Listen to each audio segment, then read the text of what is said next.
மூத்த பத்திரிகையாளர் திரு ரமேஷ் இணைந்திருக்கிறார். வணக்கம் திரு ரமேஷ். பிரிந்திருக்கக்கூடிய அதிமுக தற்போது இந்த நிபந்தனைகள்லாம் அக்செப்ட் பண்ணிட்டு மறுபடியும் ஒன்றிணைந்து செயல்படுவாங்கன்னு நினைக்கிறீங்களா? உங்களுடைய பார்வை என்ன? 2 தினங்களுக்கு முன் இதற்கான பேச்சுவார்த்தைகள் தொடங்கி இருக்கின்றன. 2 தரப்பிலும் இருப்பவர்கள் முன்னணி நிர்வாகிகள் சிலர் இப்படி அதிமுக பிளவுபட்டிருப்பது மேலும் கட்சிக்கு பலவீனத்தை தான் தேடித்தரும், ஆகவே நாம் மீண்டும் ஒன்றிணைவதுதான் நல்லது என்ற சிந்தனையை முன்வைத்திருக்கிறார்கள். குறிப்பாக தமிழக வெற்றிக் கழகம் அதிமுகவினுடைய அதிருப்தி கோஷ்டிக்கு பதவி வழங்காத நிலையில் இந்த பேச்சுவார்த்தை என்பது தொடங்கப்பட்டிருப்பது எனக்கு விவரம் அறிந்தவர்கள் தெரிவிக்கக்கூடிய தகவல். திரு தளவாய் சுந்தரம் அவர்களுடைய இல்லத்தில் இந்த பேச்சுவார்த்தை நடந்ததாக நான் கேள்விப்படுகிறேன்.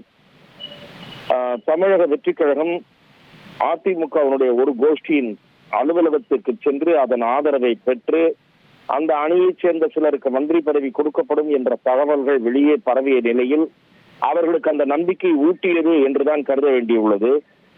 அப்படி நம்பிக்கை ஊட்டிய காரணத்தால் தான் மீடியாவிலும் அச்சு மற்றும் காட்சி ஊடகத்தில் வேலுமணி தரப்பைச் சேர்ந்த சில பேர் மந்திரியாக போகிறார்கள் என்று செய்திகள் வந்தன. அந்த நிலையில் தாவேகா எந்த மறுப்பும் தெரிவிக்கவில்லை. 2 நாள் கழித்துதான் அமர ஆதவ அர்ஜுனா அவர்கள் மறுப்பு தெரிவித்தார். ஆகவே தாவேகா ஒருவேளை வேலுமணி தரப்பினரை நம்ப வைத்து ஏமாற்றிவிட்டதோ என்று கூட ஊடகவியலாளர்கள் மத்தியில் ஒரு கருத்து இருக்கிறது. இப்படிப்பட்ட பின்னணியில் தான் தாவேகாவை நம்பி வெளியே வந்து நாம் இப்படிப்பட்ட ஆதரவை கொடுத்து தொடர்ந்து அதிமுக தனி அணி என்ற பெயரில் செயல்பட்டால் கட்சிதான் பலவீனம் அடையும், மீண்டும் கட்சி தலை நிமிரக்கூடிய சூழல் கூட உருவாகாமல் போய்விடும்.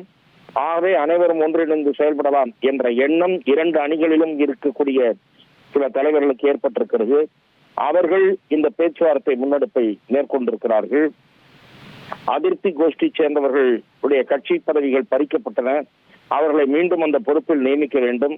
அதே போல கட்சி தாவல் தடை சட்டத்தின் கீழ் நடவடிக்கை கோரிய 2 தரப்பினரின் மனுக்களையும் திரும்ப பெறுவது உள்ளிட்ட அம்சங்களை உள்ளடக்கி இந்த பேச்சுவார்த்தை நடைபெறுவதாக நான் அறிகிறேன். இது சுமூகமாக முடிய போகிறதா இல்லையா என்பது அடுத்த ஓரிரு தினங்களில் தெரிந்துவிடும். நன்றி திரு ரமேஷ், உங்களுடைய பார்வைகளுக்கு. 1,28,00,000 மனங்களை வென்ற தந்தி டிவி யூடியூப் சேனல். தவிர்க்க முடியாத தம்ப்நெயில், கலக்கலான கான்டென்ட்ஸ். நீங்களும் இந்த குடும்பத்தில் இணைய இப்பவே சப்ஸ்கிரைப் பண்ணுங்க.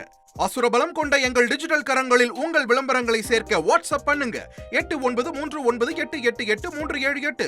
Email advtthanditv@dttv.in.